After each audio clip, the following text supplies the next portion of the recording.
Hari ini kita saksikan kebijakan rejim penguasa semakin hari semakin gila, saudara-saudara. Kami ini kaum buruh bukan gak ngerti persoalan ekonomi. Kami ini kaum buruh bukan gak ngerti persoalan politik. Kami ini kaum buruh bukan gak ngerti persoalan hukum. Tetapi kebijakan rezim Jokowi melalui Menteri Keuangan telah menaikkan pajak menjadi 12% tahun depan, saudara-saudara. Ini akibat daripada 10 tahun rezim Sontoloyo, Jokowi jahanam biadab kurang ajar itu berkuasa membiarkan persoalan ini terjadi. Jadi kita harap menteri yang ada sekarang ini harus berani mengambil keputusan yang revolusioner. Walaupun saya tidak memilih Prabowo pada saat pemilihan kemarin, tetapi kami tetap mengakui Bapak Prabowo sebagai Presiden Republik Indonesia. Tetapi ingat dulu, tunggu dulu Pak Prabowo. Masih panjang ini urusan dengan kaum buruh. Hari ini kita saksikan kebijakan rejim penguasa semakin hari semakin gila, saudara-saudara. Kami ini kaum buruh bukan gak ngerti persoalan ekonomi. Kami ini kaum buruh bukan gak ngerti persoalan politik. Kami ini kaum buruh bukan gak ngerti persoalan hukum. Tetapi kebijakan rezim Jokowi melalui Menteri Keuangan telah menaikkan pajak menjadi 12% tahun depan, saudara-saudara. Sementara upah kita masih aja mau dicicil-cicil. Apakah kalian masih mau membiarkan persoalan-persoalan perbudakan rezim upah murah ini, saudara-saudara? Siap melawan, siap melawan, harus melawan.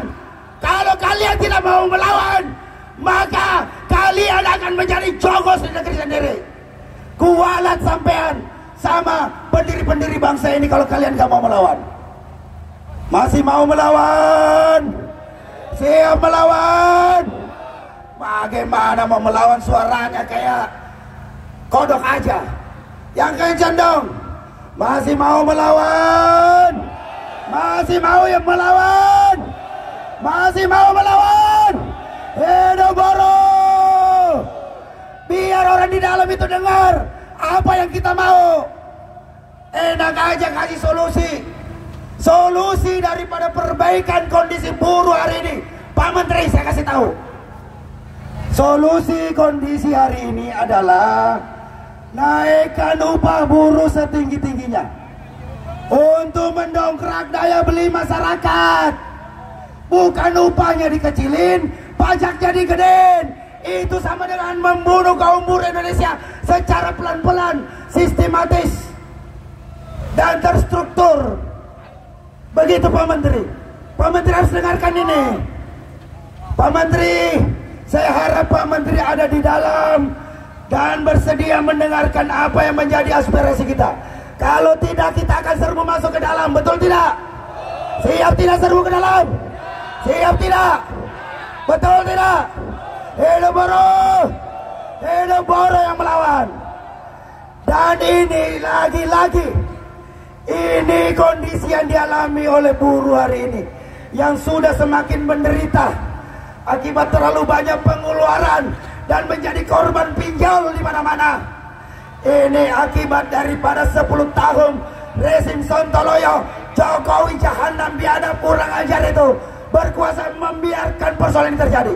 Jadi kita harap menteri yang ada sekarang ini harus berani mengambil keputusan yang revolusioner, seperti yang dilakukan oleh presiden ketiga, yaitu Gus Dur.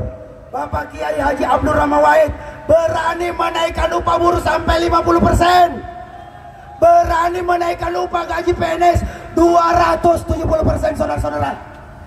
Tidak perlu lagi pakai rumus tetek bengek yang bikin pusing kaum buruh.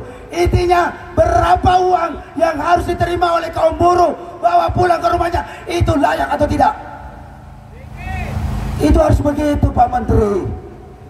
Bukan upah kita hanya mau dikasih 2%, 3%, kayak kita kredit panci aja. Kurang ajar yang begini rejim.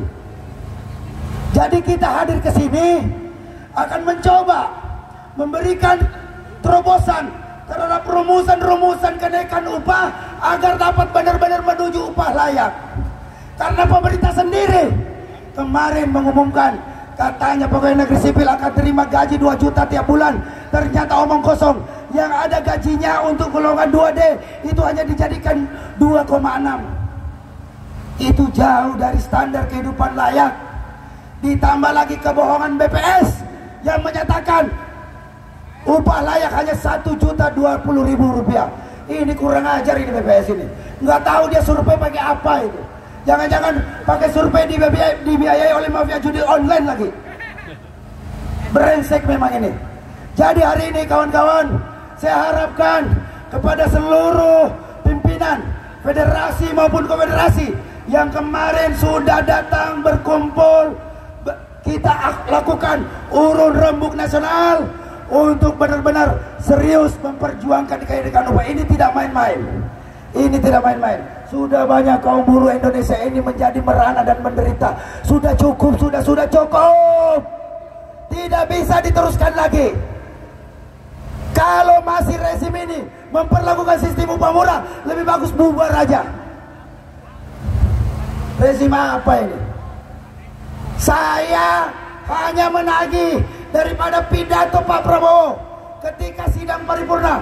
Beliau jelas-jelas dengan tegas, dengan garang, dengan berapi-api menyatakan bahwa kami jadi presiden, saya jadi presiden Republik Indonesia sesuai dengan konstitusi. Saya jadi presiden Indonesia mendapatkan izin dari rakyat. Maka dari itu kami akan berhikmat untuk rakyat. Pemerintahan Prabowo ini berhikmat untuk rakyat. Sekarang pertanyaannya Pak Prabowo, kalau upahnya hanya dikasih upah murah, apakah itu berpihak kepada rakyat atau tidak? Apakah itu berpihak atau tidak?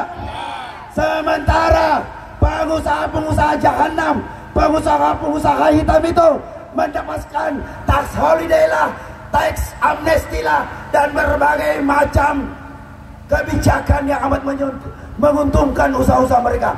Padahal sejatinya mereka berusaha sambil menipu, merampok, merampas tanah-tanah rakyat, saudara-saudara. Kita minta Prabowo konsisten. Kalau tidak konsisten, lebih bagus Prabowo laser aja. Itu lebih bagus, itu lebih gentleman, saudara-saudara. Sekarang berani tidak ini menterinya? Sebentar berpihak kepada kita, saudara-saudara. Berani tidak kira-kira? Kita akan lihat, saudara-saudara. Kita akan saksikan. Jadi ketika dia akan membuat kebijakan, kalau acuannya hanya berdasarkan pertumbuhan ekonomi, inflasi, plus angka-angka yang tidak jelas dari indeks-indeks tidak jelas itu lebih bagus nggak usah. Itu bukan standar upah layak. Itu hanya menjerumuskan kaum buruh Indonesia ini terjebak dalam disparitas upah yang semakin parah. Kerjaan kita sama, tapi selisih gaji kita luar biasa bedanya. Majalengka 2.300.000 bikin sepatu, sama dengan pabrik di Karawang gajinya 5,3, sama-sama bikin sepatu. Kenapa gajinya beda? Makannya sama, makan nasi. Darahnya sama, darah merah, bukan darah biru. Yang bikin kebijakan upah murah ini adalah keturunan darah kotor. Kalau kita ini semua adalah keturunan darah biru, karena kita semua mau memperjuangkan hak-hak rakyat. Kita ingin membangkitkan gerakan perlawanan rakyat yang tertindas hari ini, saudara-saudara. Akibat rezim upah murah yang terus-menerus terjadi di Indonesia harus kita hentikan. Kalau saya bilang buruh bersatu, kalian bilang apa? Kita coba buruh bersatu. Udah nggak laku itu, udah nggak laku. Yang benar adalah buruh bersatu tak bisa dibohongi. Ulangi, buruh bersatu. Buruh bersatu. Buruh bersatu. Hidup buruh. Hidup buruh. Hidup buruh yang melawan. Sebelum saya tutup orasi saya harapkan saudara-saudara semua yang hadir di sini bisa berdiri. Bisa berdiri.